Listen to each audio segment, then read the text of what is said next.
Good afternoon and welcome to East Devon District Council's Audit and Governance Committee on 29th of January 2026. I'm your chair, Councillor Chris Burrup. I would also like to welcome anyone watching the meeting via the live streaming. Any members of the public who want to view the agenda can do so by visiting our website www.eastdevon.gov.uk. We're not expecting a fire drill, so if the fire alarm does go off, then please follow the running man symbol and we will congregate in the car park as required. So we will start the meeting by doing a roll call and declaration of interests of committee members here present, and it's over to you, Amanda.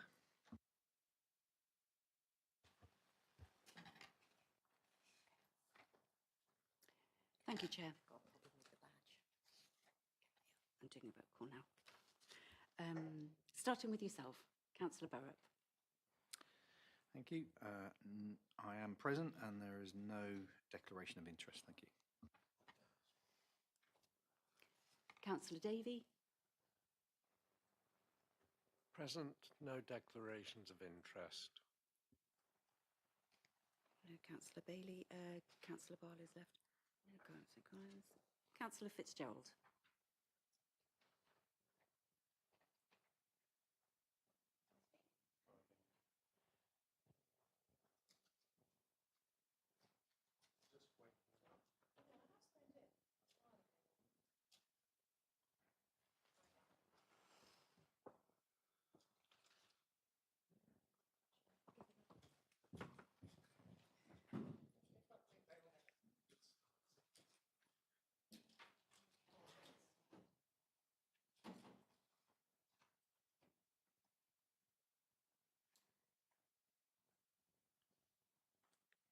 Okay, I can confirm that Councillor Fitzgerald is in the room because I can see her. Do you have any declarations? And she has no declarations. Okay, moving on, Councillor Goodman.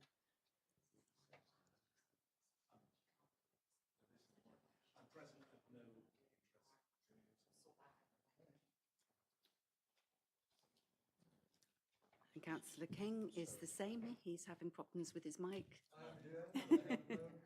Declarations.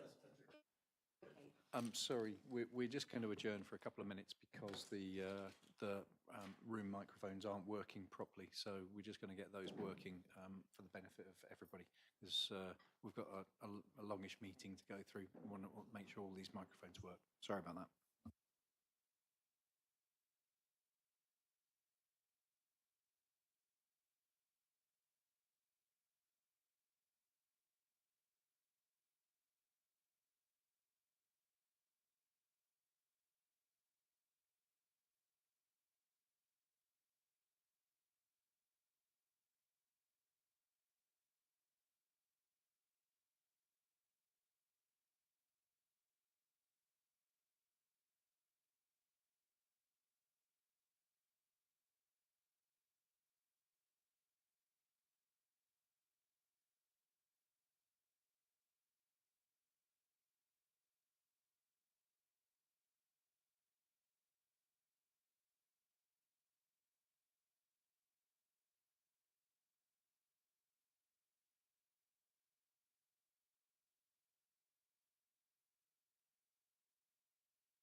Have you swapped the mics over?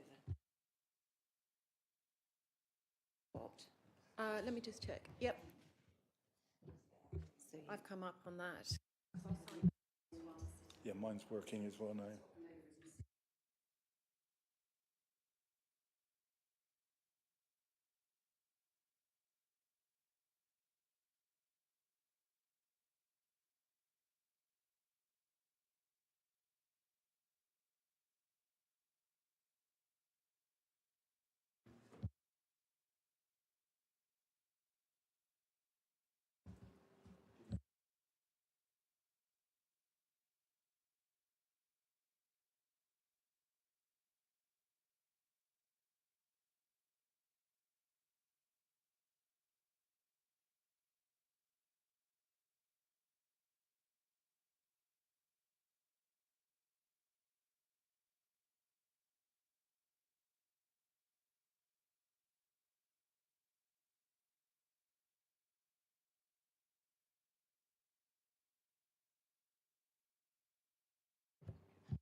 And am I working now? Yeah, I'm working now.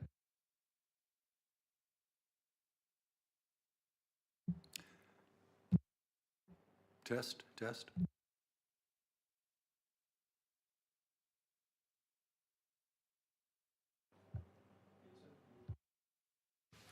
Can you hear me, Chair?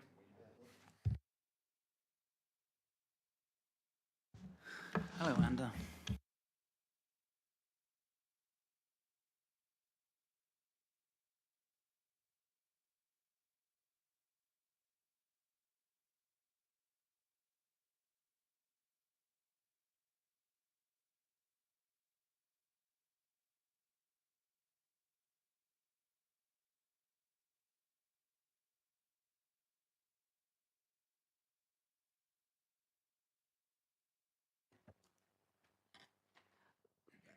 Any other councillors in the room that have any declarations, please?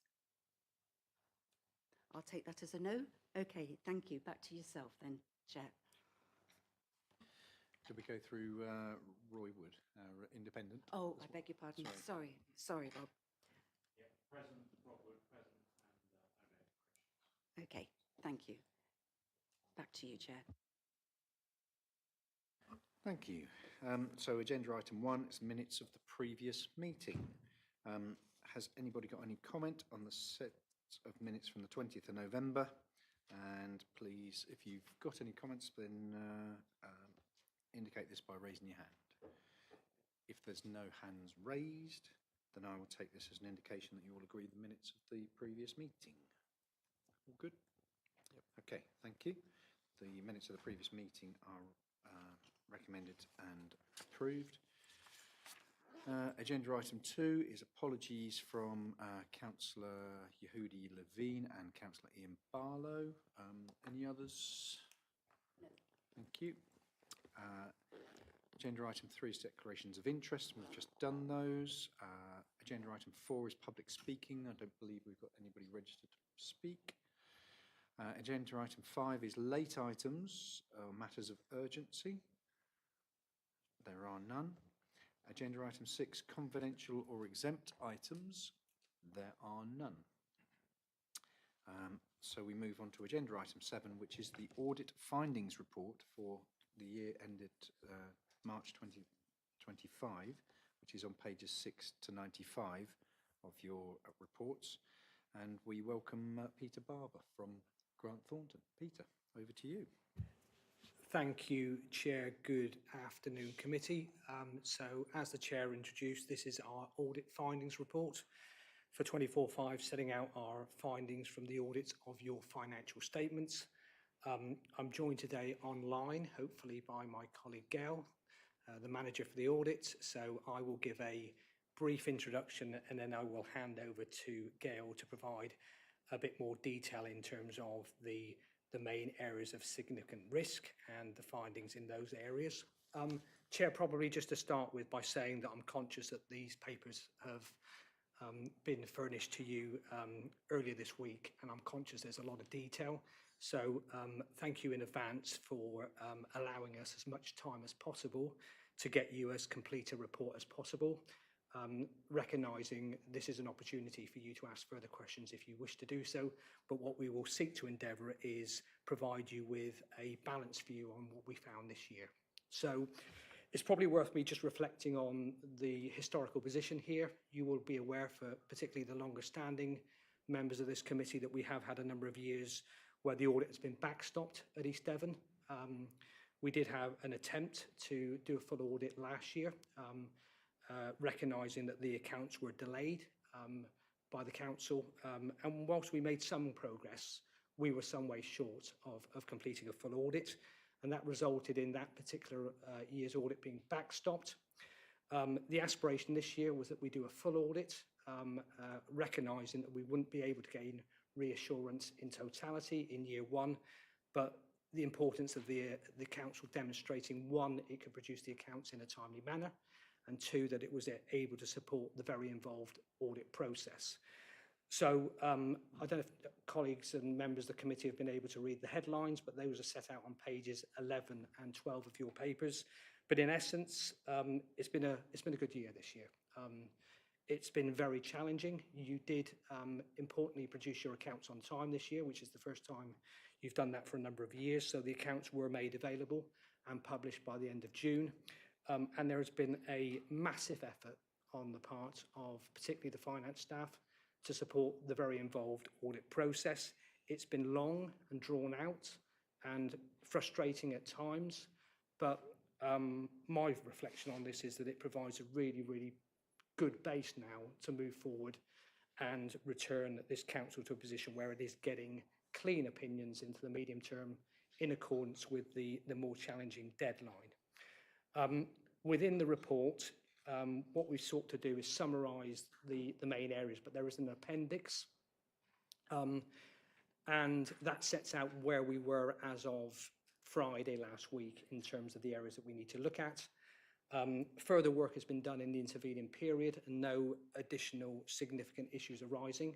There will be more recommendations and a couple of minor changes, predominantly disclosure to the accounts as a result of the work we've done in the last few days.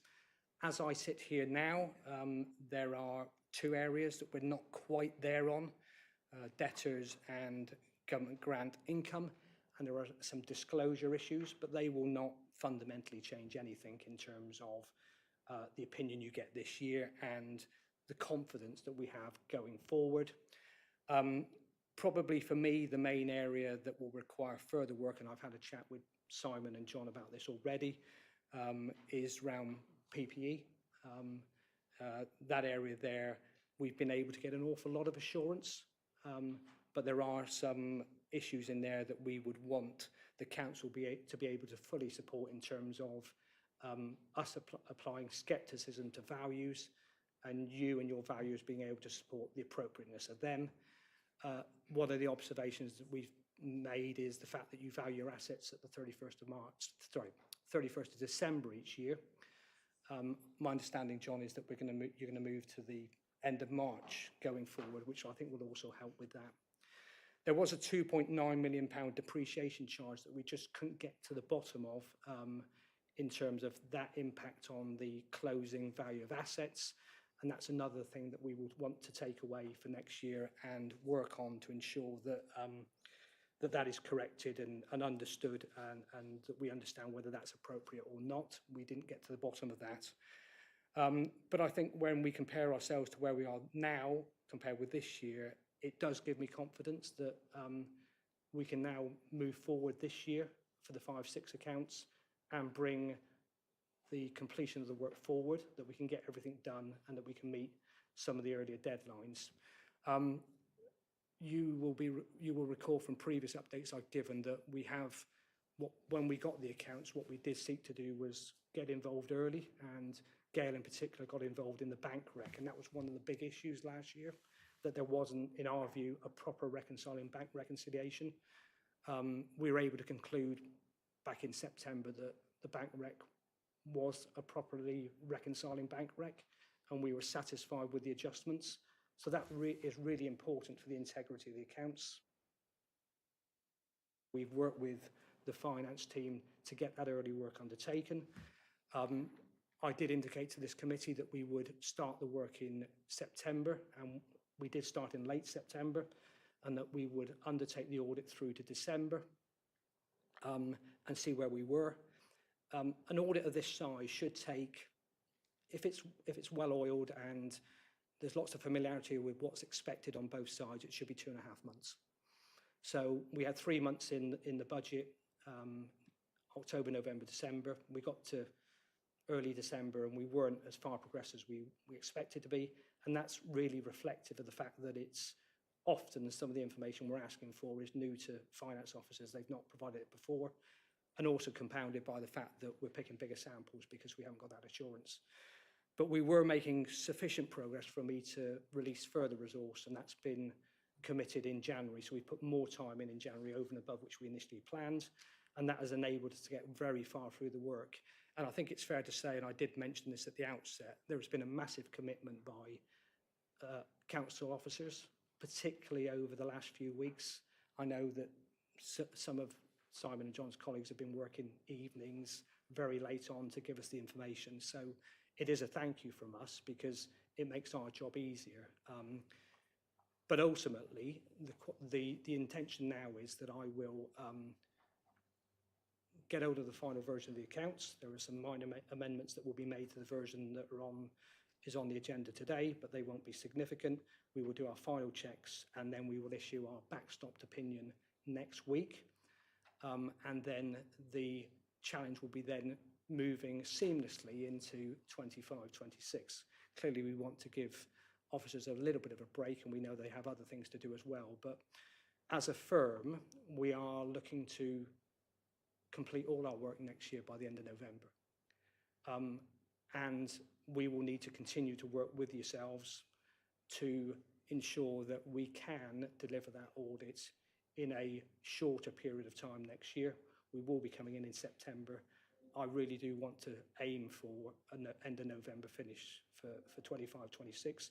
And I'm hoping that this year, whilst providing some assurance, but not full assurance, it will also provide a better understanding for both sides on what we expect and what we need to get there. So that is my attempt at the overall summary of the position this year. It is a positive message, but there is further to go. But given that you haven't had long with the report, with your permission, Chair, I'll just let Gail say a little bit about the key areas, if that's okay. Thank you, Peter. Right, this is going to be a bit of a test to see whether this works. So Gail's running via a laptop rather than a particularly sophisticated method. But Gail, can you hear us over? Are you? You are? Excellent. Fantastic. Okay, so should we switch on Gail, or the microphone that's next to Gail? Are we able to do that, Amanda? Could we activate a microphone that's next to Gail just by swiping her in as someone? Yeah. It's done? Okay. What number is it, Charlotte?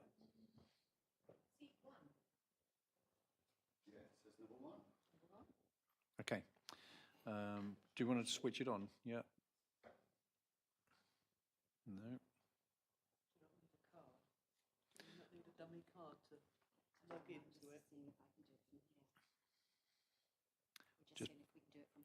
Just bear with us, Gail, a second. We're just going to see if we can switch this. Oh, we're on. Okay. Okay, Gail, over to you. Okay. So, as Pete said, I'll go through some of the significant risk areas of our work. The first one of those is management override of control. So this is to ensure that as the council goes through its kind of daily processes, it post transactions, the management override of control tends to happen when journals are entered into the system to move things from one code into another. So we look around those areas to make sure that that there's been no manipulation or no error in posting those journals. As Pete said in his introduction, the number of samples we've selected this year has been larger due to the backstop opinions in prior years. So we actually had a sample of 61 journals to test. We have tested all 61 journals, and as we have noted in our findings report, our audit work has not highlighted any issues in respect of management override of control, so we were satisfied with all 61 journals. We are unable to give full assurance, however, due to the application of the backstop. The next area we looked at is, and again, sorry, management override of controls is a presumed risk under the ISAs.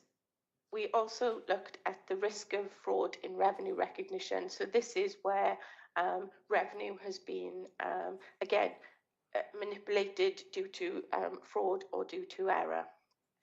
We rebutted this assumption when we presented our audit plan, and we've got some bullet points in the paper that say why we rebutted those, and this is due to little incentive to manipulate revenue recognition. The opportunities are very limited, and the culture and ethical frameworks of public sector body mean that all forms of fraud are seen as unacceptable. So to test this, we looked at income cut-off testing, and what we noted was that there was a couple of issues in where invoices had been received post-year end but hadn't been input back into the financial year. So we've noted an understatement in our sample of 133,000, and also a second example where the accrual wasn't made, where the invoice crossed across a month. We have made a recommendation to management to consider its cut-off procedures and also to consider raising a de minimis limit for accruals. Similarly, we look at the same in reverse. We look at the expenditure cut-off. And again, in our audit plan, we've rebutted this risk, but our audit work found a couple of samples where the invoices had been received, but not again processed back into the financial year. So these were received after the year end, and these totaled 666k. We didn't extend our testing in these areas because due to the disclaimer opinion being issued, we are unable to give full assurance in these areas anyway. But again, we've raised recommendations to management. The next area we looked at was PPE, so property, plant and equipment. And we split this into valuation of land and buildings, investment properties and council dwellings. So for land and buildings, the council revalued a proportion of its assets, and we had a look at that valuation, and we challenged a number of the underlying assumptions within that valuation. What we found was there were some assets where the valuer had used an assumption that when we looked at those assumptions, we thought a slightly different assumption would have been more appropriate. That's not to say those assumptions were incorrect, because it's based on valuer judgment. And as auditors, we're not qualified valuers. So the way in which we classify this as an estimation error, not an error in the accounts. We've raised a recommendation to management to consider more challenge of the valuer in future years around these assumptions. We also found, as Pete mentioned in his opening introduction, that we identified a £2.9 million difference between the valuer's report and what was included in the fixed asset register due to an amount being applied to the depreciation column. Management were unable to find what this 2.9 million related to, and again, we have raised a recommendation to management to consider this for future periods. We also noticed that some of the information that the valuers use has come from a third party, so some engineers within the council, and we were unable to obtain the underlying calculations that make up those figures. So again, there's more challenge to management around making sure that management are comfortable that they have enough sufficient and appropriate evidence on which they are satisfied that the evaluations are correct. The next area, apologies, I'm jumping around in the report. The next area we looked at was investment property. So the council has one investment property, and we were happy that the value of the investment property agreed to the valuation report. There was just a small difference where the council had taken the land in relation to that council property, the investment property, and had included that in other land and buildings, but it was 135,000, and we could easily identify where it was in the other land and buildings.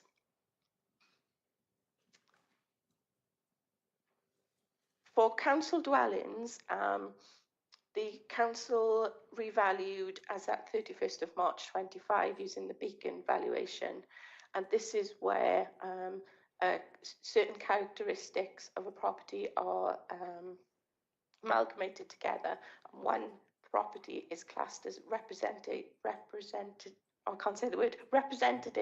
of similar properties. So one property is valued, and then any valuation is applied to across similar properties. For the year end 31st of March 2025, the council identified 44 housing beacons and formally valued 42 of those beacons, so a 98% valuation. The findings from those, just bear with me. So the findings for those, we found two findings. First of all, the council dwellings valuation figure, so that the figure at the top part of the balance sheet, we found agreed to the valuer's report. What we did find, however, was the accounting behind how those figures got into the financial statements were just not quite correct. There were some errors in the way that those accounting entries had been entered. This has had the effect on the reserves of the council, so between two different reserves, but again, due to the backstop being applied, and no assurance given over the reserves of the council, we're just highlighting it, and we've asked management to have a look at this area for future years so that they can make sure the accounting for these entries is done correctly. We also challenged management as to some of the properties whereby some of the locations, we challenged them as to where the locations of the beacons meant that that was the correct beacon being used for that property. And again, we've asked management to have a look at that for future years.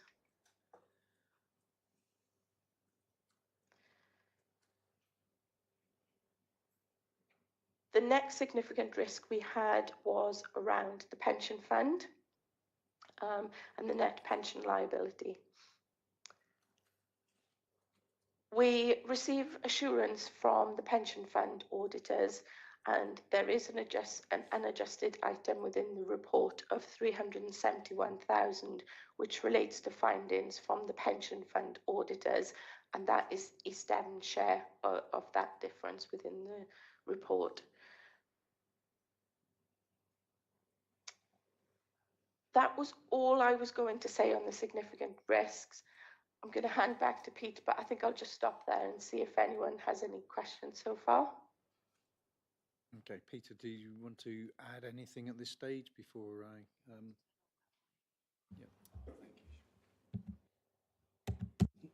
No, only to say that in all those areas, I'm hoping that Gail has indicated to you that there's been a large element of coverage there. So whilst there are areas for further refinement, what it does demonstrate is that there is now a large degree of confidence in those areas that bodes well going forward.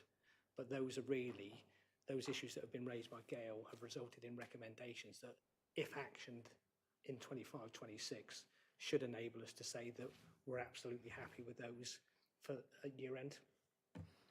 Thank you. Before we go to questions, I'd like to suggest that Simon or John sort of respond at this stage, if that's, because I think that would be useful if we could. Simon? If I come in first, and then John wants to add. First of all, it's a big thank you to John and the team from myself in terms of where we've got to. A lot of work and other colleagues in the authority as well, so big thank you there. In terms of the areas that were identified there by Gail in the detail, just I suppose a couple that may concern members, but I just want to reassure, I suppose, in terms of when there was talk about a difference on reserves. They aren't cash-backed reserves we're talking about. This is the revaluation reserve and a cash capital adjustment account. So these aren't your general funds, your investments, or anything like that. These are just reserves, well, not just, but they're reserves that aren't cash of the authority to use. They're just relating to if an asset goes up in value, it gets put in that reserve. If it comes down, it gets adjusted in those reserves. So when you look on your balance sheet, they're not cash back reserves. So there's no concern that your general fund's the wrong figure, your housing revenue account balance is the wrong figure. That's not what's being highlighted there. The second one that members may be concerned about is where we say we've got a difference on our other land and buildings by 2.9 million and a depreciation charge.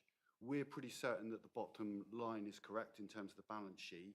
We're working on that at the moment. Audit have got to draw their line at some point, but we're still working through those entries. We think it's the difference between the different transactions rather than the bottom line, but we will continue to work on that and still provide the evidence which will help with next year's audit.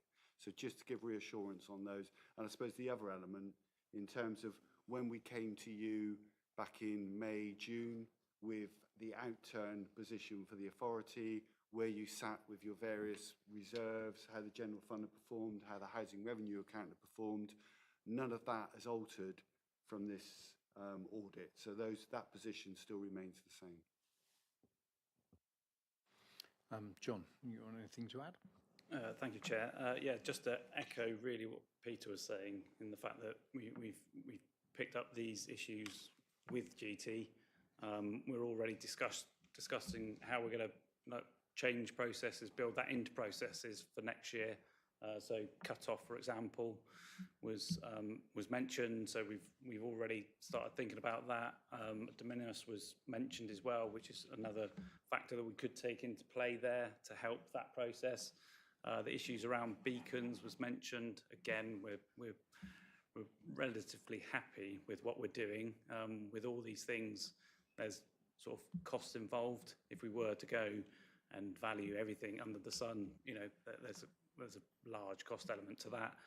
So it has to be reasonable in that sense. But again, we're already, as a team, talking about that, considering what we do need to do just to make those relatively minor improvements to take into 25-26. Thank you, Chair. Thank you, John. Before, again, we move to questions, I'd like to also echo the comments that have been made already about the amount of effort that has been put in to getting us to where we are right now. So I know, I wear several hats, and I know just how much work will have gone into getting this audit well, to the stage we're at the moment, which is the best part of completed. Something that we haven't been able to say for several years, and B, just the depth that has to be gone into because of the previous, shall we call it, inadequacies of the accounts, and the step change that is recognised in this report. And I just want to pass on my thanks to the whole team from East Devon side, but also thanks to the GT team for looking at it and resourcing it to allow us to get this over the line, because that was not an easy decision. It could have gone the other way. Could easily have said, well, actually, we're not quite there at the end of December and got better things to do. So my appreciation goes to the GT team as well. That said, I'd like to open up for questions now. So outside the committee first, Councillor Arnott, thank you.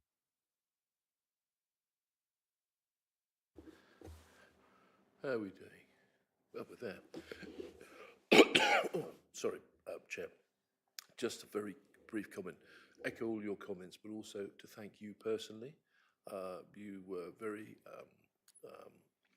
clear with me as leader of the council about your concerns to do with this over the last couple of years, and I can see that you have driven this on personally as well through our offices and through GT, so thank you for that.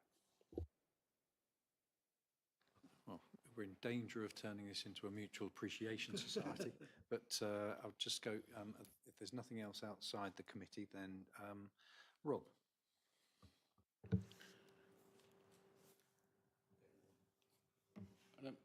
Thank you, Chair.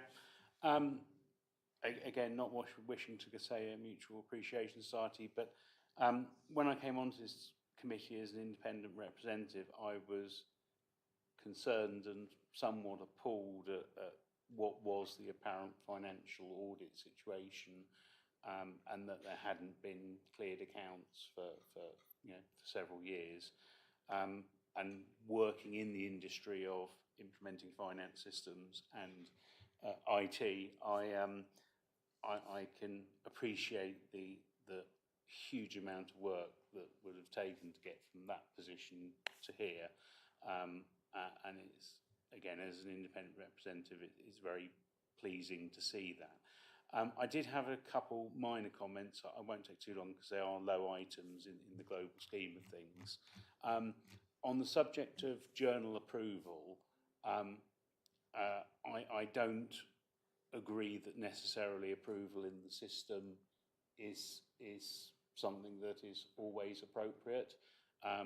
Again, installing finance systems for a living, I'm well aware of this, and it's a topic that often comes up. What is necessary is that journals of a certain value and of a certain type absolutely need to have management oversight and approval. But I note that in the in the sort of summary, it's referring to approval in the system, and the practicality of month-end and year-end deadlines and small finance teams and leave and all those sorts of things often make in-system approval too inflexible, and I wouldn't want to, that to be I would challenge that, but absolutely overall approval is an essential thing.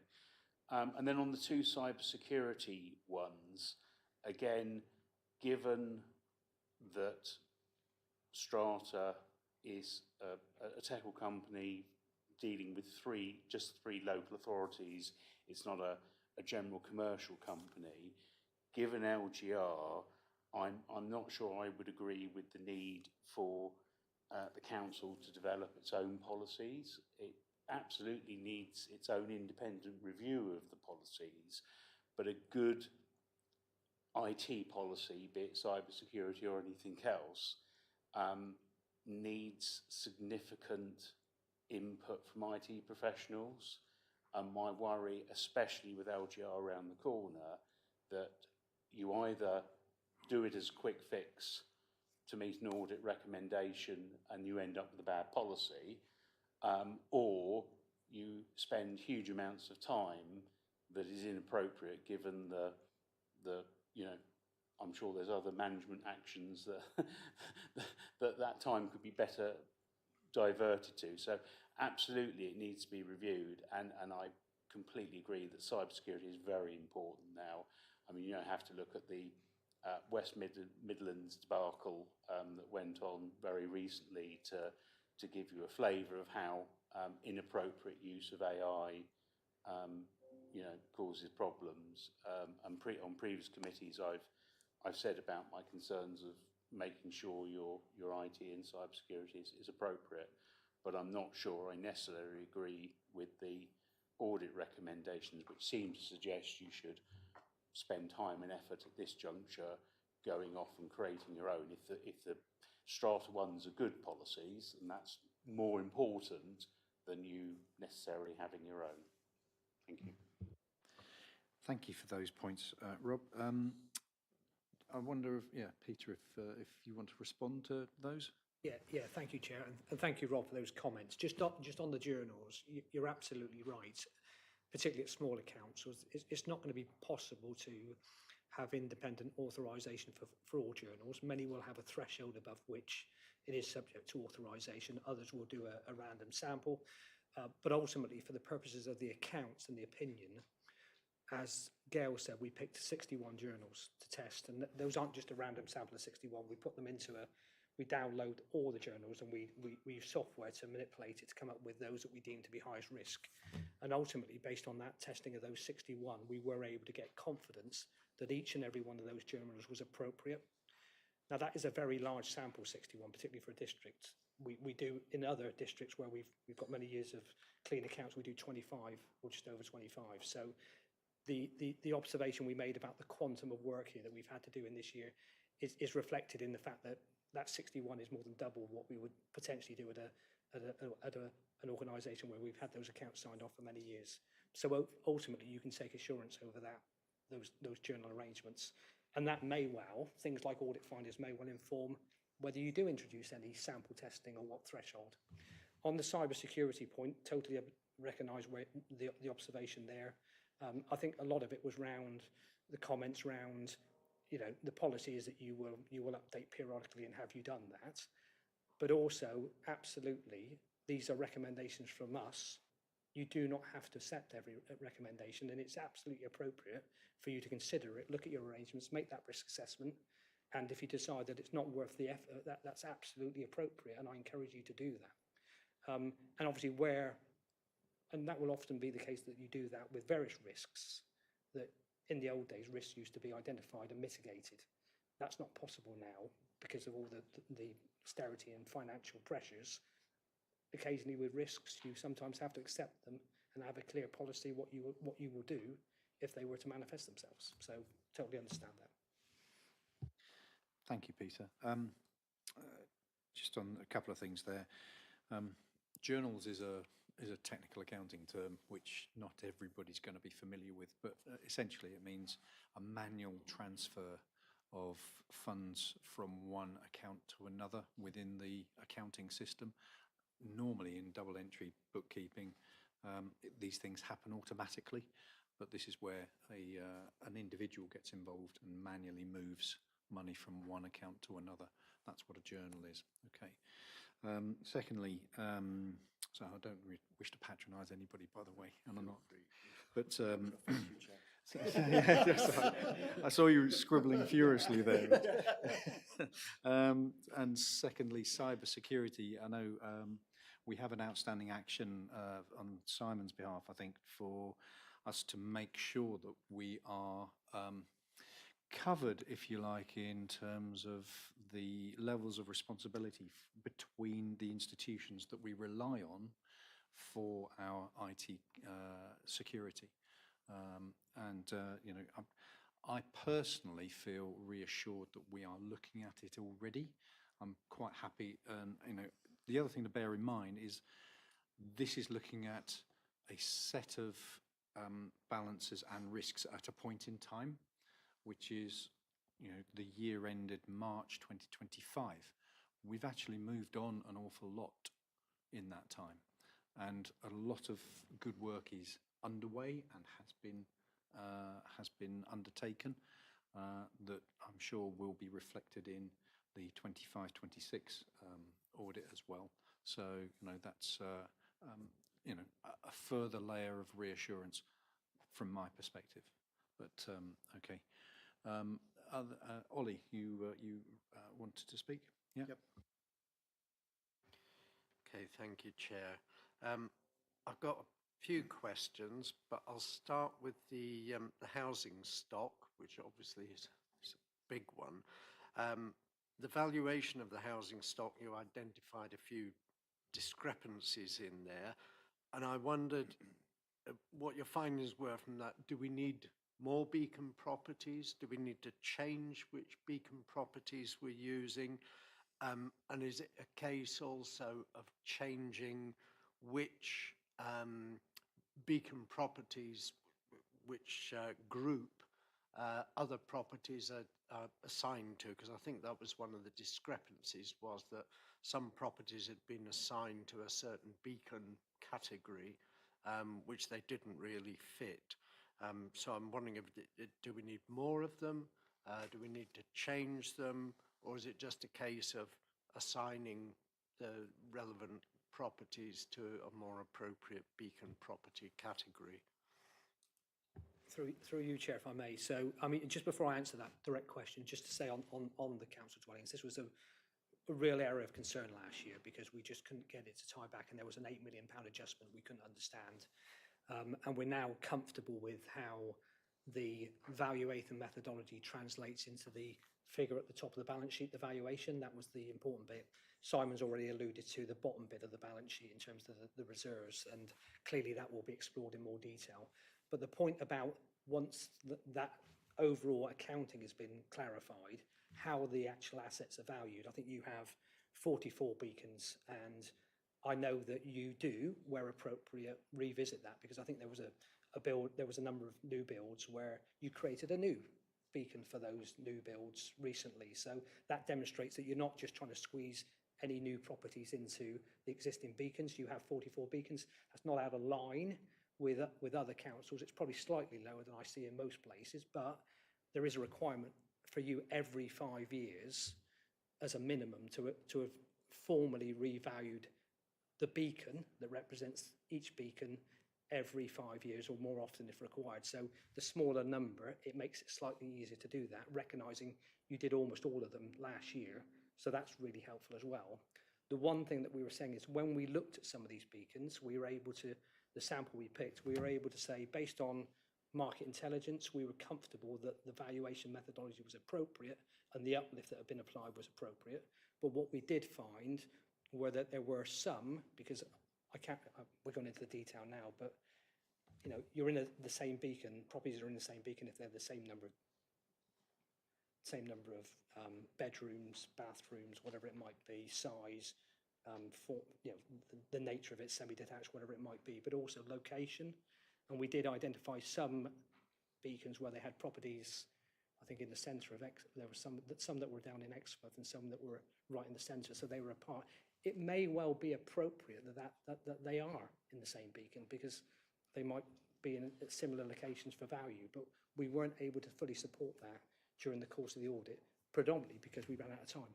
So what we're doing really is saying, just have a check to make sure that you are able to support that if challenged next year, because we will look at that next year.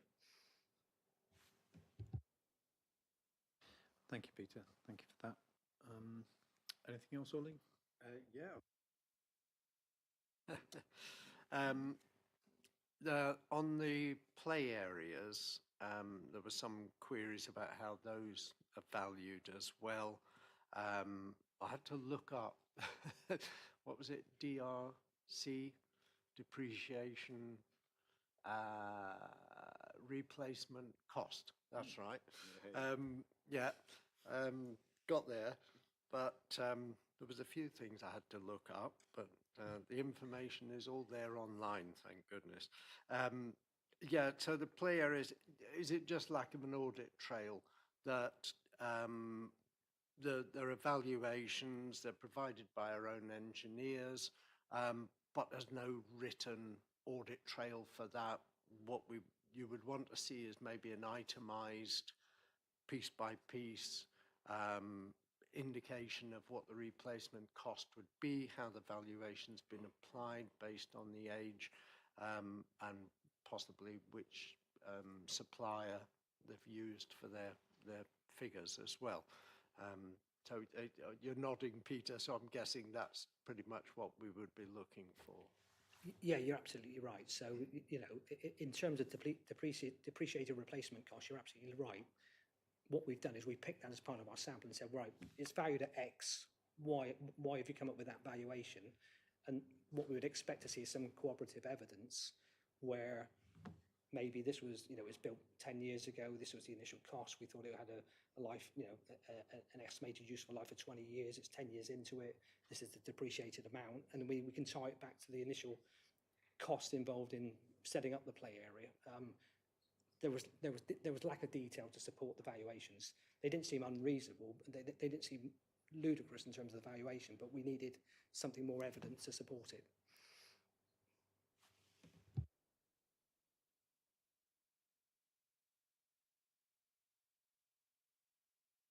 Just keep going. Okay, this is a question for Simon, actually, or John. Do we accrue funding for replacement of assets, or do we meet the cost of replacing assets from our revenue or the general fund? But I'm guessing we don't have sort of ring-fenced pots of money for replacement of certain assets. I know my town council does, but it probably does things a different way. No, we're going into capital financing territory now. So yeah, it's a case of financing that capital as in when it's spent, essentially. So yeah, and then the accounting treatment follows. Great. But another one about the housing stock, it was actually worth less at the end of 2025, or when it was valued in 25, than it was in 24. Must be the only housing that's actually depreciating in this country, I would hope. And I wondered if that was because of a change in the way that it had been valued, or if it was some other reason, possibly the condition of the properties. But I just wondered why that figure was slightly lower. There wasn't much in it. It was only a few hundred, well, I think it was about 0.9 of a million, something like that. Who would like to handle that? John? Thank you, Chair. I would have to double check just to make sure, but in terms of adjustments on that valuation, I think it's possibly the capital spend that is being undertaken each year, because then we're adjusting the number. So again, I'm trying not to get too techie, but in terms of that spend, it's capital expenditure, but in terms of the valuation, it's kind of maintaining those values. So that's probably part of the answer. Outside of that, I'd have to double check. And just to say, obviously, in terms of the disclaimer that we give this year, what the main disclaimer is on the opening balances. So we didn't do any work on the prior year figure. So we've not even looked at the prior year figure. We've just focused purely on the disclosures for the current year. And obviously the aspiration is that's recovered. Yeah, that figure that we've audited this year will hopefully be the figure that appears in the opening balances for the 5/6 accounts. I've got one last question. Go ahead with your last question, Ollie. Minimum revenue provision. You felt that was slightly on the low side. Could you just explain what that is and why you thought it was a Yeah, bit so low? this is a particular area of focus for auditors. There have been a number of high-profile councils where they have undercharged minimum revenue provision in prior years, and cumulatively that can have a significant impact on their balance sheet. So we're not saying it's wrong, and the minimum revenue provision calculation is very complex. It often is driven predominantly by when the debt was taken out. So basically what this is you will incur debt to provide services and support your capital program, etc. That debt needs to be repaid over time, and the minimum revenue provision is the mechanism for charging that to revenue in year. And there are different options open to you to choose from, and you as a council make a decision as to which one applies. There are two that apply to debt taken out before a certain time, two that apply for debt taken out post that certain time. But the ultimate objective is that that minimum revenue provision should be prudent, and it should be sufficient that over time it will enable you to repay that debt. And a very, very, very, very crude methodology that is often used is a lot of this capital assets have a useful economic life of 40 or 50 years. So the logic is 50 years, 2% a year gives you the valuation of those assets. So is the council charging at least 2% of its closing capital financing requirement? You're slightly below that 2% calculation. So the challenge that we've put out there this year is to demonstrate in more detail going forward that the charge is appropriate. Ollie has run out of time, so we shall move over to Fabian. Thank you. I thought I knew what I was going to say before I came to this meeting, but I'm slightly thwarted by various incoming comments about cybersecurity, saying it's taken care of, we can pass it out to Strata, we own part of them. Is that right? And I am concerned. The auditors recommend on page 27, Auditor's View Point 1, that management proactively assess the authority's level of cyber risk exposure. I don't think we know what the exposure is. I think more importantly, I'd like to be corrected. More importantly, what is the downside of that risk being manifest? My concern is that cyber activity today is an instrument of war, and we're close to midnight on the doomsday clock. The hybrid messing around involving contracting out perhaps to criminal gangs within the UK, as far as I'm concerned, that's just beta testing to see what's possible and how we cope. That's not the threat or the environment we are actually at risk of.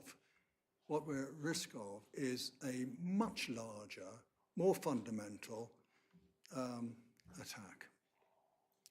So what I'm concerned about is that there isn't any indication of what sort of contingency there is should risks be brought into reality.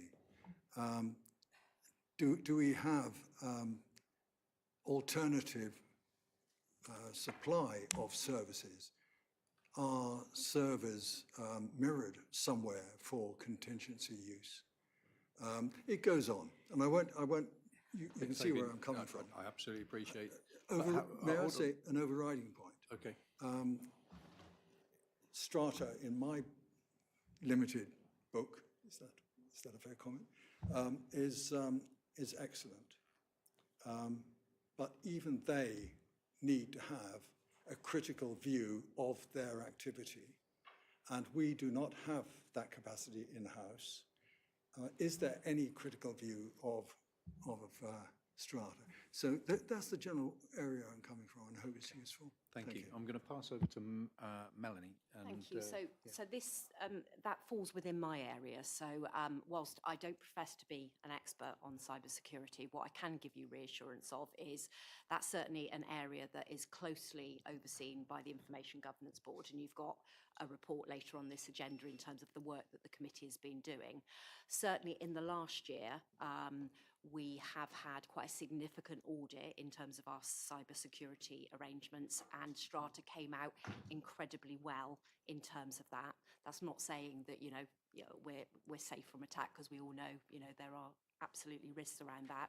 We also do tests. So we did a test last year in terms of sending stuff to staff to see if anybody clicks on links and things like that.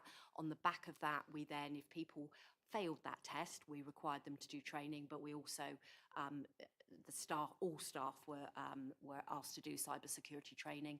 So there is a lot going on, and there is more work that we've committed that we will have a further report at our next Information Governance Board. But yeah, certainly from what we've seen in those meetings and the discussions and the information that Strata present to us, they are very much on top of the issue. And doing a lot in that area. They've also been working very closely with our business continuity team in terms of looking at all of our procedures and making sure that absolutely everything is covered off in terms of that business continuity as well. So there has been a lot of work going on. That doesn't mean that there isn't more to do, but I hope that just gives you some reassurance. Thank you. That is reassuring. The word I was hoping to hear was disaster recovery. That is the key. How quickly can things be put back in place? It's all covered is what I mean by the business continuity. Same thing, yeah. Charlotte, you wanted to come in at this point? Yeah, if I can come in at this juncture. I did ask in the last meeting at the end to put on the forward plan a strata reporting lines update. It's here in page 5 of the last meeting's minutes.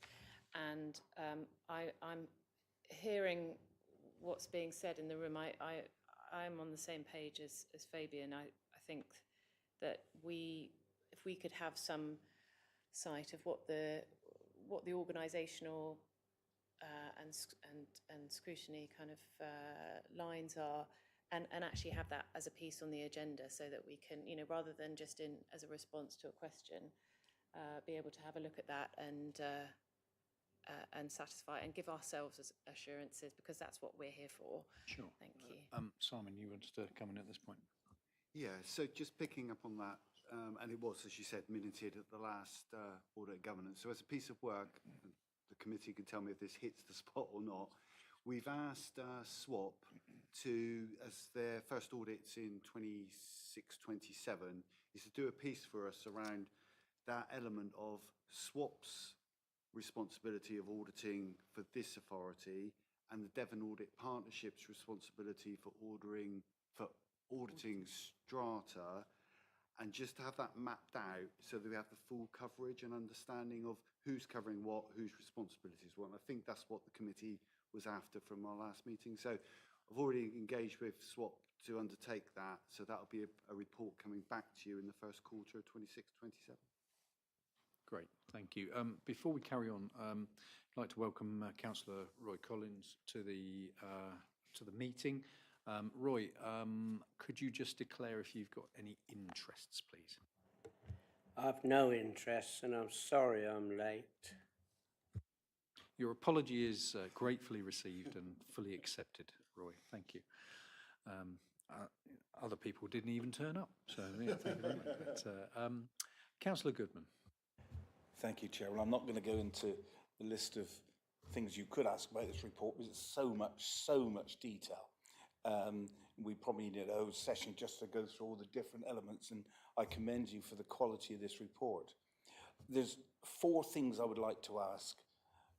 When we look at your report, it says the last time that we had an audit that was accepted in 2021, and it's really down to Simon, is why then in 22, 23 and 24 didn't we carry on with the good audits we had before? Secondly, does this help us at all with LGR? Does this cause us any problems with LGR? Thirdly, there's a lot of actions in here, some of which you already put the recommendation in there, but not exactly what you're going to do. Could we have a separate report to monitor exactly what you're going to do with all the different actions so we can keep an eye on what happens during the year? And the last thing is, when I read this report, and you say it's 90 pages, but there's more because there's a second report to come.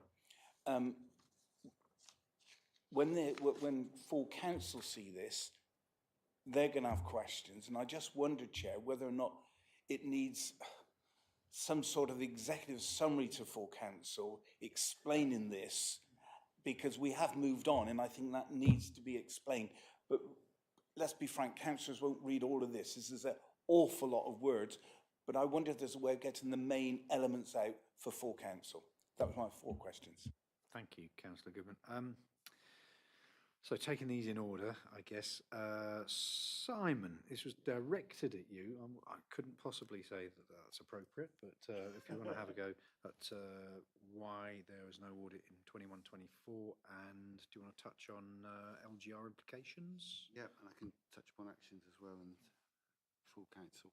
So this is from my view, and we may ask our auditors as well. So in terms, you're right. I mean, I've been treasurer, as it was called before, for a number of years at East Devon, and we've always had a clean audit, always audit on time and unqualified, running up to, as you say, 21-22. I would say the system broke. There is elements on East Devon, but I think the system broke in terms of you never had a position whereby you would not have an audit complete. Whether that was unsatisfactory or satisfactory, you would never get to a stage where an audit was just not finished and a report came to members saying, here is our conclusion on your accounts. The backstop procedure came in because so many, and we've been through this conversation, but so many authorities were in a position whereby their accounts were still unaudited. Number of reasons for that, around a number of technical complications that came into local authorities' accounts. So there were ongoing conversations, and this affected us particular, ongoing conversations with the auditor at the time, us as accountants at the time, and being able to work through where we thought the accounts were and what the final conclusions were. But lots of authorities were in the same position, and it was also lack of resources from an audit point of view to complete those audits, and from the authority's point of view to have the technical staff in place. So the government brought in the backstop position to close that position down and try and catch up. So we got caught up with that, a number with over 50% of local authorities, and that's why we haven't got accounts for those years, in terms of we've literally run out of time, auditors' time to complete the audit, and the backstop came in. I think also, though, to highlight, they are a lot more technical, a lot more resource needed, and that is an implication for local authorities. But we're getting back on track. John's already highlighted, we're already looking, I think the accountants do need a week off, to be honest, but they're already looking at what the recommendations are and how we can already meet those going forward. And it is a thank you to Grant Thornton, because I know a number of authorities' audits were pulled just after Christmas. Resources were carried on with our audit to get it over the line, so there is a thank you for that. I have mentioned about LGR in terms of I want to be in a position whereby we've got an unqualified set of accounts to go into the new organisation. That way, I think the public and you as the governance committee can get assurance on reserves, on balances, on all those sorts of elements that are required when you start amalgamating local authorities' accounts. Interestingly, if I can continue, in terms of the actions coming forward, the reports, Grant Thornton's been working hard up to the deadline of this meeting, so we haven't got responses into all the actions. I was going to suggest that we actually brought you back another version of those recommendations with the full responses in there, and then you can monitor that as we go through. Final element about full council, I might look to Mel in that I don't believe this will go to full council in terms of the accounts get signed off at this committee. Okay, thanks for that, Mike. There's a couple of things for me, if I may. John, you absolutely deserve at least a week off in a darkened room. Once that's done, you'll only have 8 weeks, I'm sorry to remind you, before the next year end. A number of these recommendations concern changes to our cut-off procedures, and do you have enough time to put those into effect? If I can ask that first, please. Thank you for the reminder. 8 weeks. In terms of our preparation, it is already started.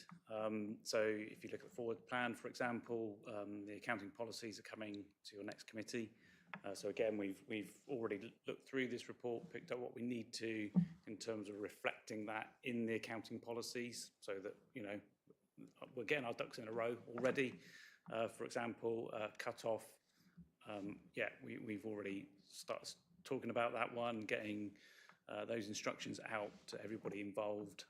It's not just the accountancy team, it's right across the authority, so we need everybody to play their part in that, for example.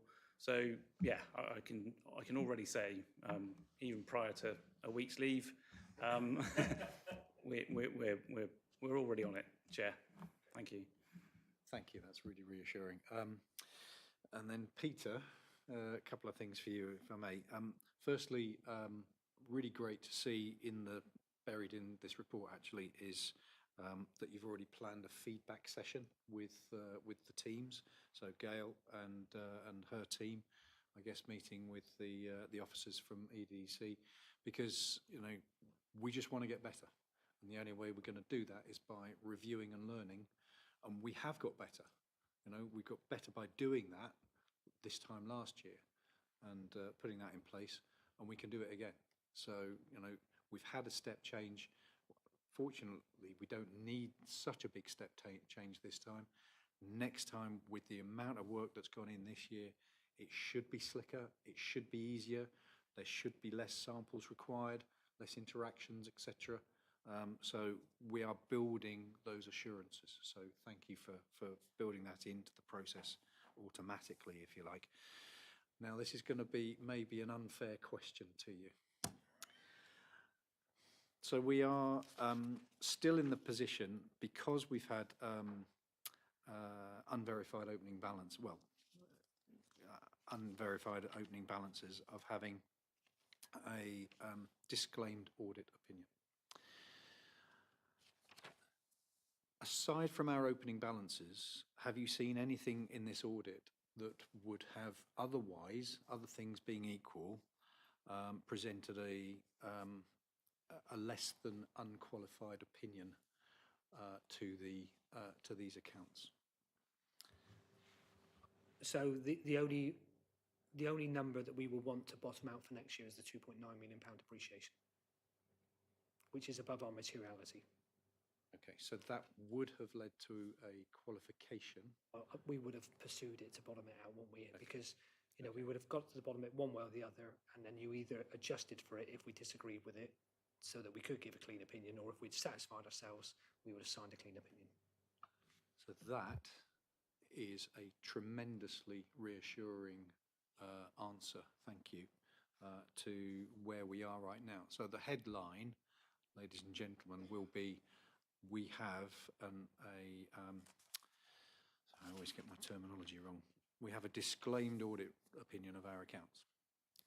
We all know what the reason for that is, and we have an explanation now that says, aside from the fact we can't verify our opening position, we would have had a clean set of accounts, other things being equal.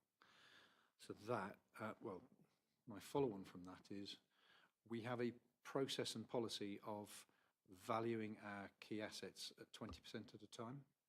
Is that sufficient for us next year to have confidence in the valuation for us to get assurance in the balance, the valued balances of our assets? No, it's not, because you would need to have had all your assets subject to evaluation since the backstop in order for us to gain assurance over the material accuracy of the whole portfolio of assets. So you are, and you have done in 24/5, and my understanding is going forward that you will be doing more than 20% by value to enable that speedy, that quicker recovery, recognising council dwellings, you do the beacon approach, so it's all done. You've only got one investment property, and you have to value that every year under the standards. So it's your property, plant and equipment. The absolute challenge is to make sure you're doing the big ones more frequently. But not by number, by value is the key. Okay. And we've discussed that. Yeah. John, do you want to come in at this point? Yeah, just to add to that, from our point of view, exactly that. The percentage is a lot more than that fifth. So that is something we're going to be looking at, just to see exactly if there is a gap, and whether everything will be covered a lot quicker than just in that fifth. Thank you. Okay, thank you.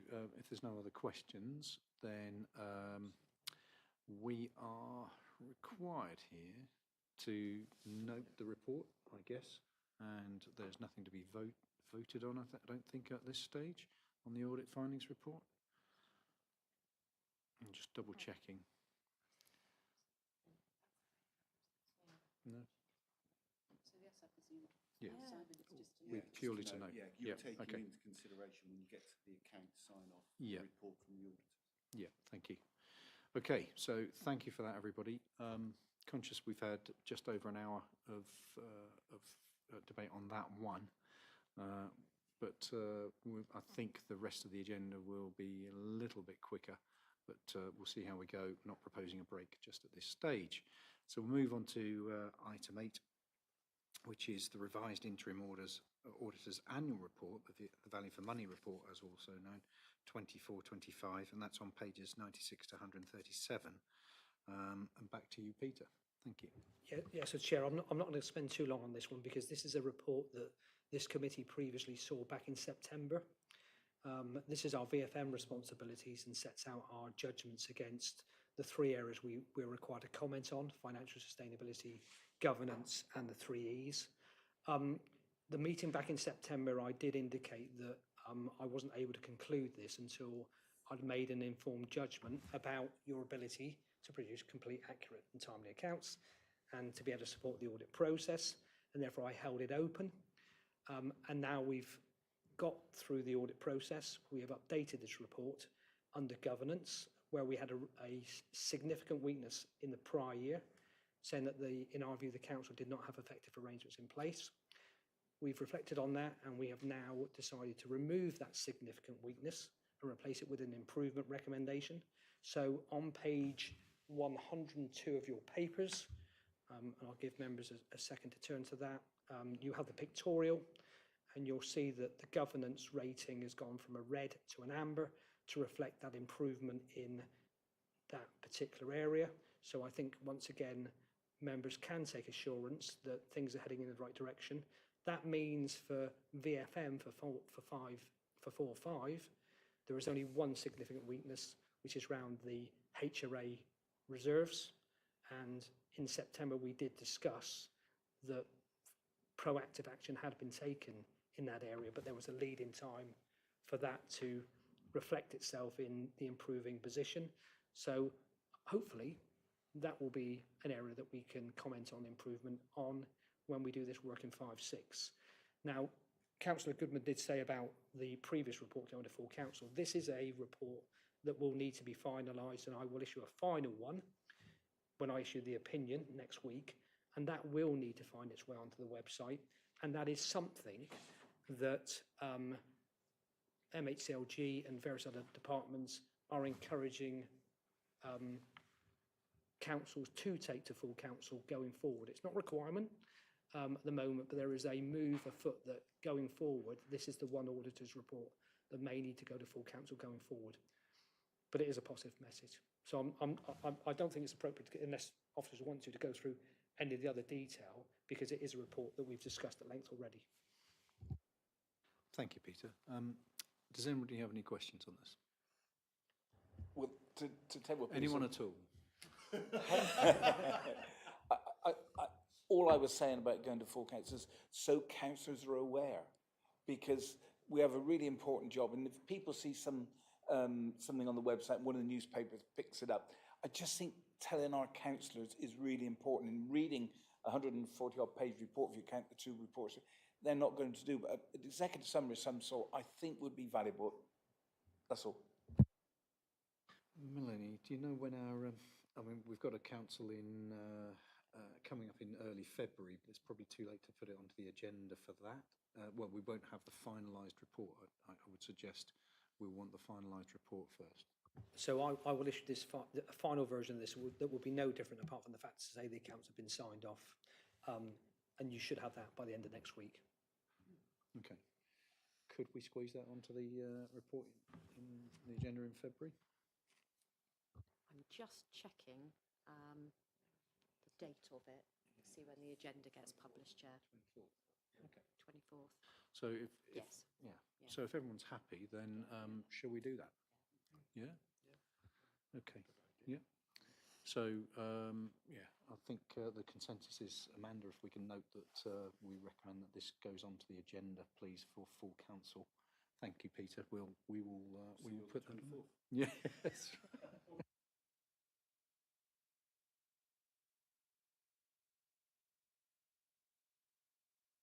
Thank you, Peter. That's brilliant. Again, I think this was a report for noting. So there is not an action to undertake, but that's great. And we move on to agenda item 9, which is the Statement of Accounts Annual Government Statement 24-25, which is on pages 138-39. John, over to you. Thank you very much, Chair.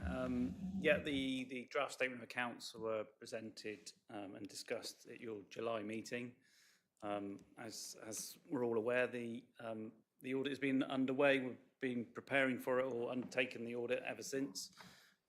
So in the audit finding report, there's a list of sort of minor updates that will be applied to the accounts as we've been discussing.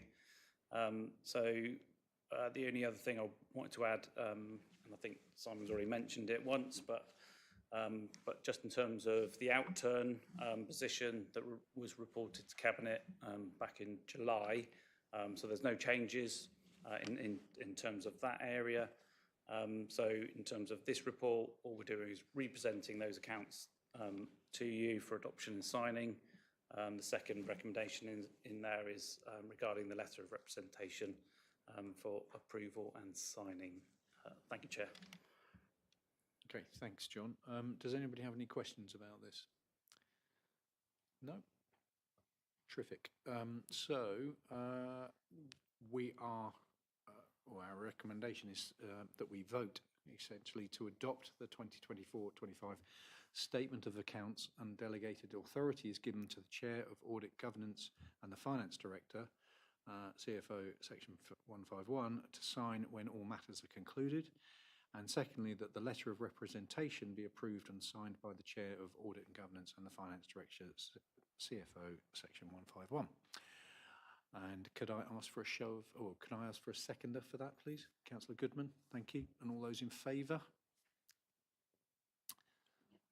Any against? Yep, that's unanimous. Thank you. That's great. Thank you very much.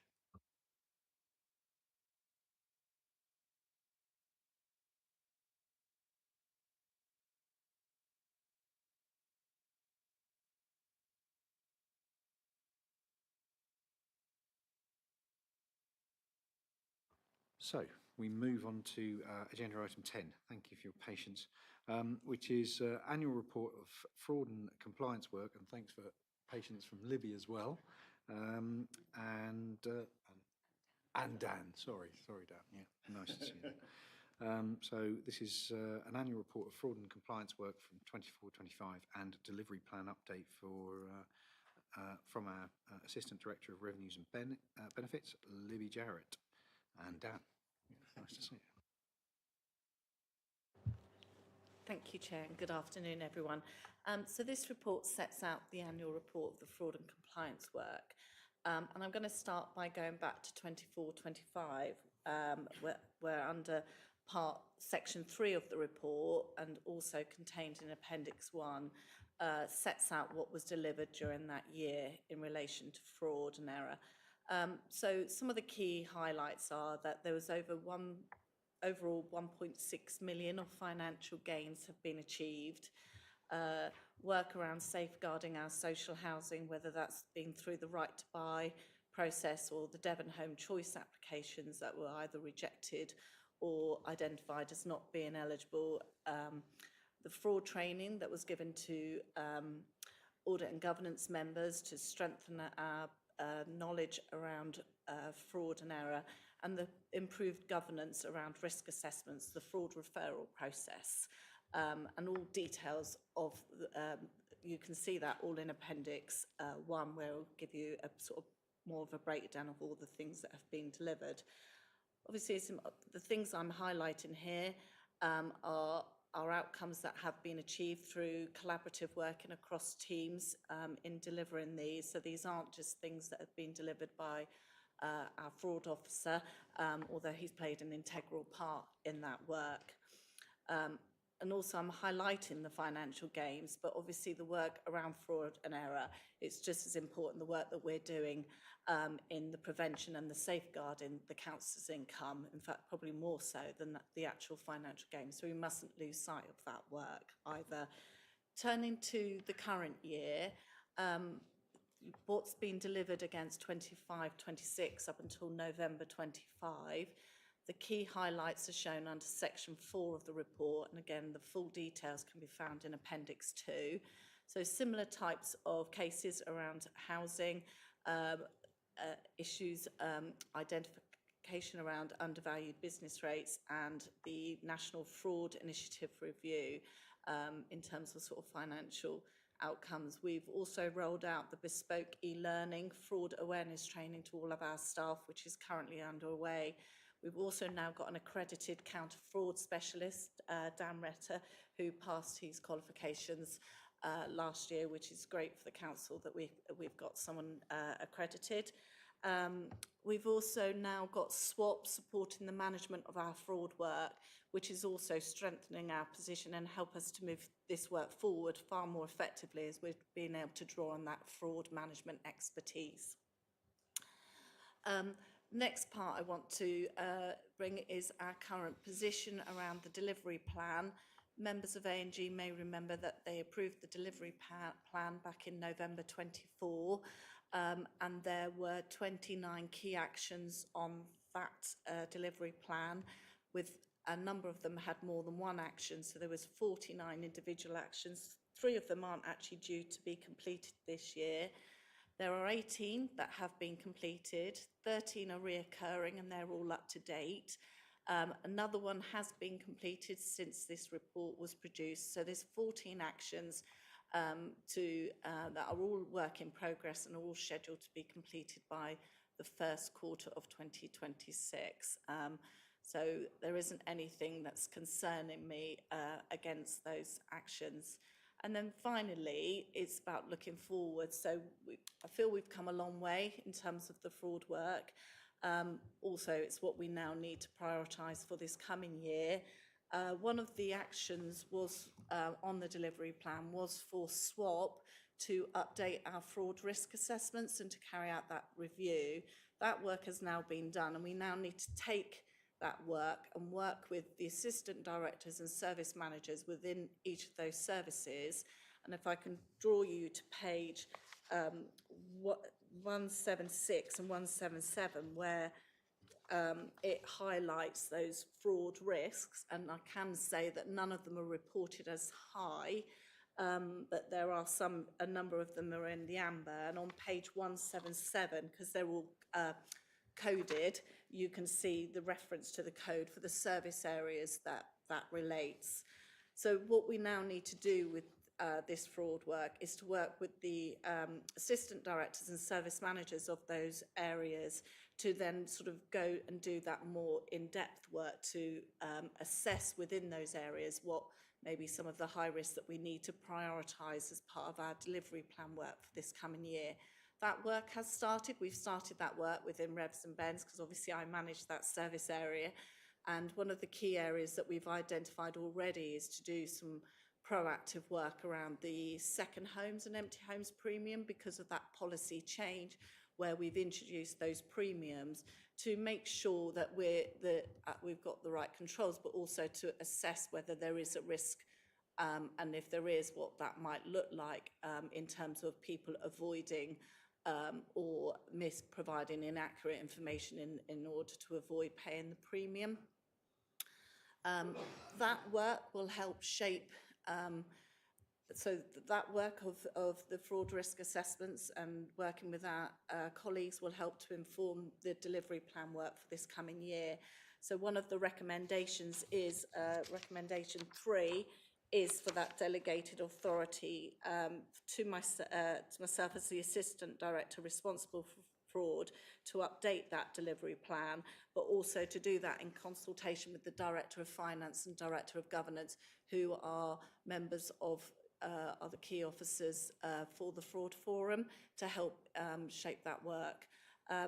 The other 2 recommendations, recommendation 1 is to are mainly for noting and to approve the continuation of the work and again approve the annual review. I'm happy to answer any questions that members have. Thank you. Thank you, Libby. Firstly, from outside the committee, inside the committee, Councillor Goodman. Thank you, Libby. Just a couple of points. When did the committee become fraud, error and compliance team? When did the error work come into the team? Because I thought it was always the fraud and compliance team, not error. When did error come into it? Oh, sorry.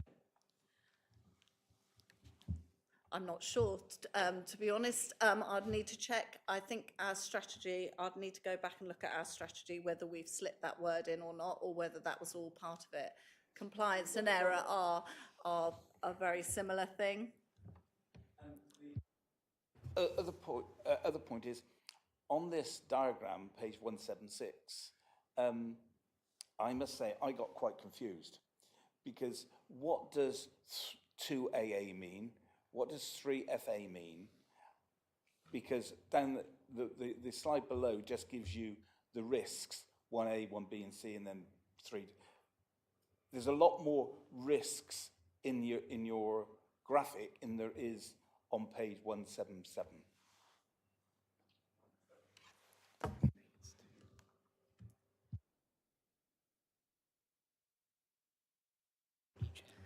Yeah, so sorry, we probably should have provided additional information with the report.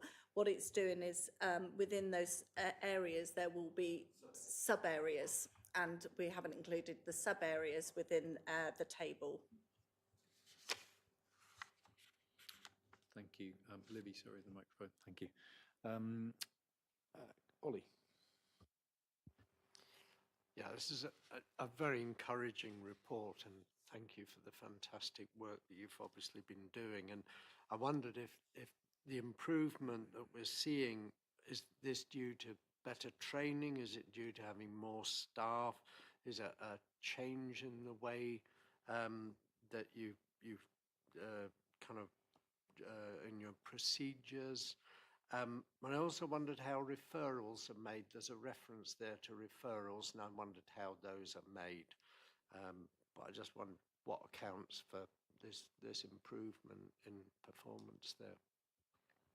Over to you, Libby.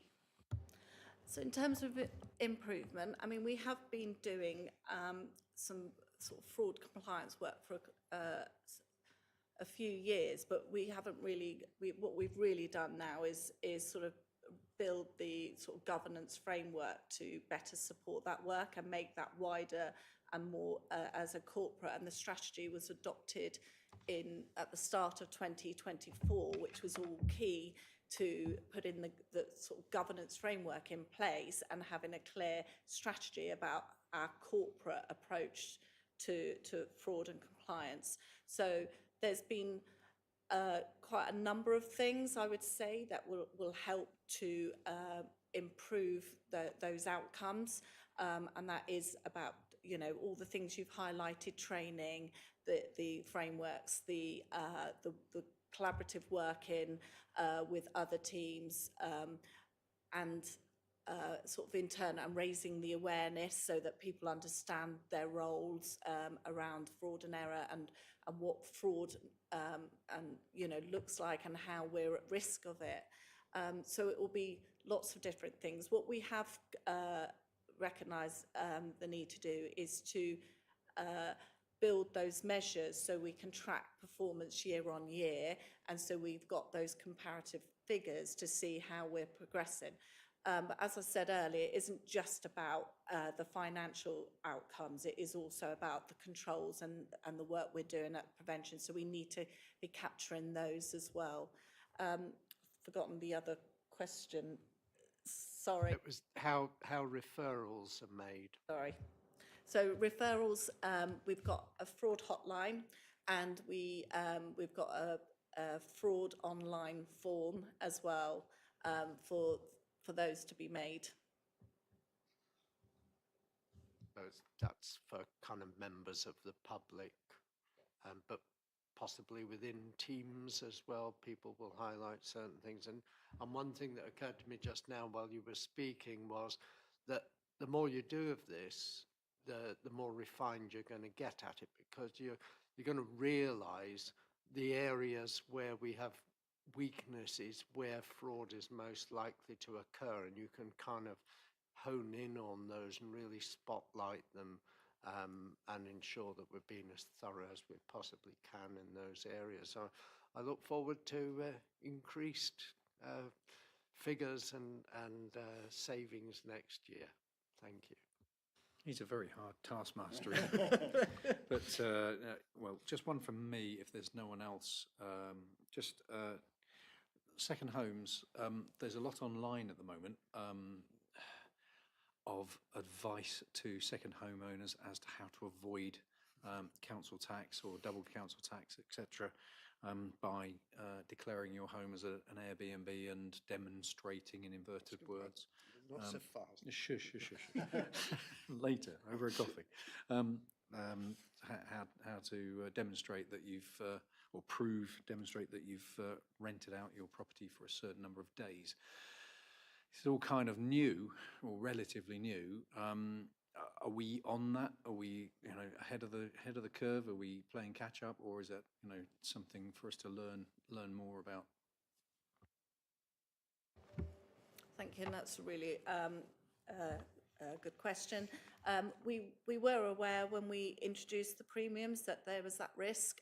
We recognised that our controls, and we needed to have a review, you know, look at the way our controls were in how we dealt with changes. And that's why it's sort of key. That is one of our areas for review. This is a new policy.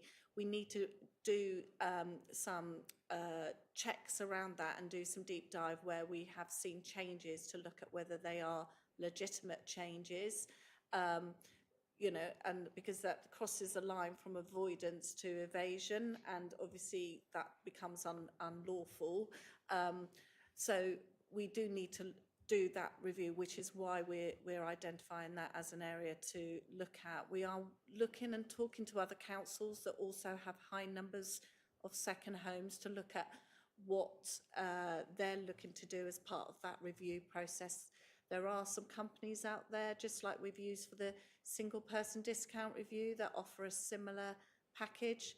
And we'll also want to have a conversation with Devon County Council as the larger preceptor authority about how they may want to contribute towards that exercise.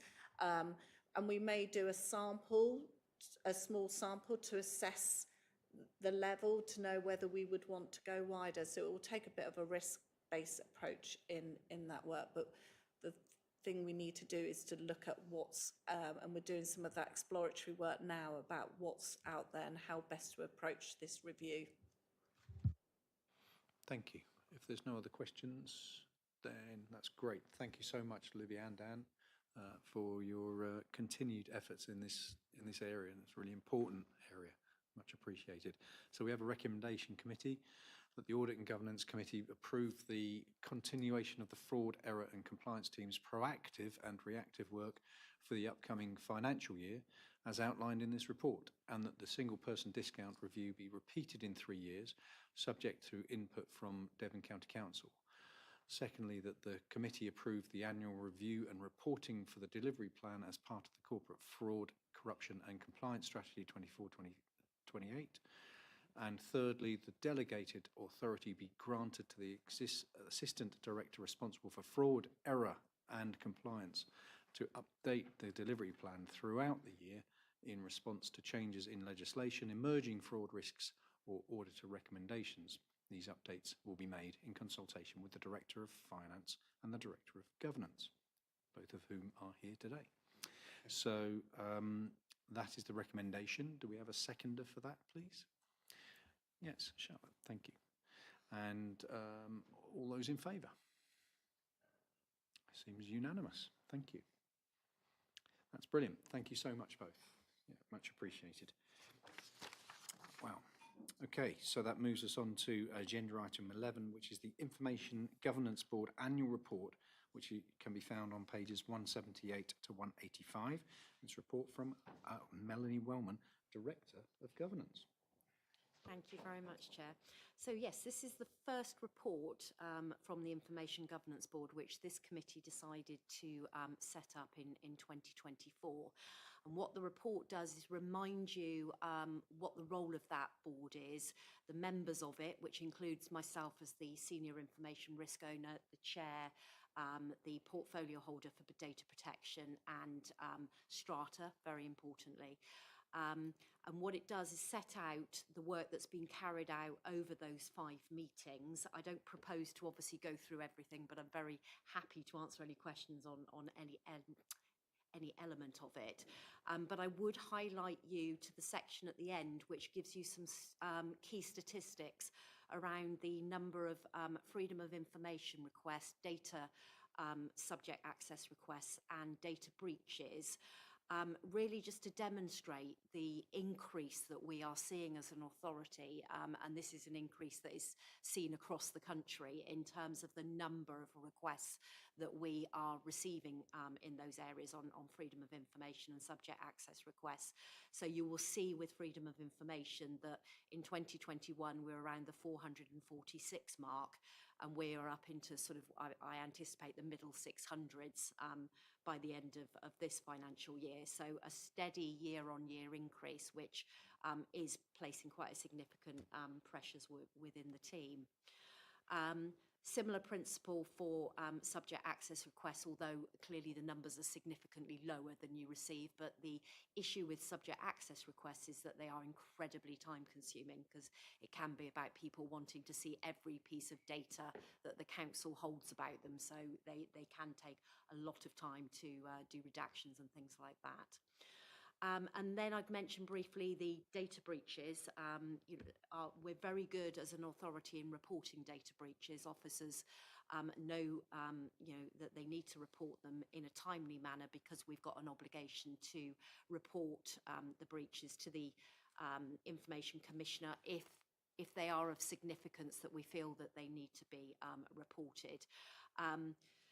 Luckily, within the last 3 years that I have been, or nearly 3 years that I've been here, we haven't needed to report any to the Information Commissioner, but obviously it's something that we're constantly keeping a check on. We score breaches to make sure that, we decide, sort of using criteria, whether they need to be reported to the ICO.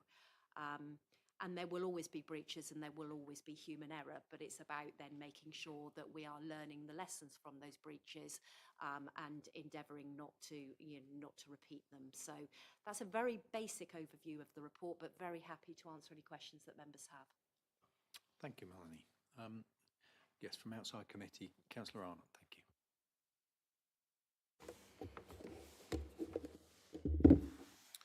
Thank you, Chair. Yes, thanks, Mel, for that report. And I share your concern about FOIs and SARs, having been the subject of quite a few myself. And I'm just wondering, is there any evidence that there's an increase of FOI SAR requests coming from political members, or is it in fact mostly coming from the outside, or is there a significant amount that's actually from members of the council trying to find another route through? I think it's mainly, I mean, I obviously don't get involved on a day-to-day basis, but I just, my gut feeling is that it is mainly from outside, and obviously that is sometimes just an email address, so we don't know, where that is coming from. So it's really difficult. I certainly am not aware politically that we've got any issue with high numbers of FOIs or anything like that. And I think members know, and they had some training on this last week, that, if there's information that they want, they would tend to go through informal channels first within the council rather than needing to resort to an FOI request. Inside committee? Rob. Thank you. It's a good report. Obviously, I am merely an independent member, but I do have a nagging concern that, given the overall importance of information governance, IT, etc., that this committee doesn't quite see enough of it, given its relative importance. I think part of that we mentioned at the last meeting about ensuring there was the audit coverage, but apart from that audit work, there's this annual report, and that seems to be it. I'm aware, obviously, Chair, that you are on this committee, and therefore one would assume that if you had any concerns, you would want to bring them to this committee. But I'm not sure that's the, relying on that is an appropriate governance mechanism. And I wonder whether having the meeting minutes from the committee, just for noting, not necessarily brought as a report, but noted at each of these meetings, so that there's a bit more detail, and if members feel that, when they look at that detail, they've got further questions, it can promote that governance conversation and response that ultimately this committee is here for. That's a very interesting point, and what do other members think of that? Well, that was going to be my question, that because I was looking for the minutes and I thought they would be on the intranet somewhere. I couldn't see them. And then what you've said to me sounds right, that if we could see them, but we don't But obviously, if it's, because it's not just an officers-led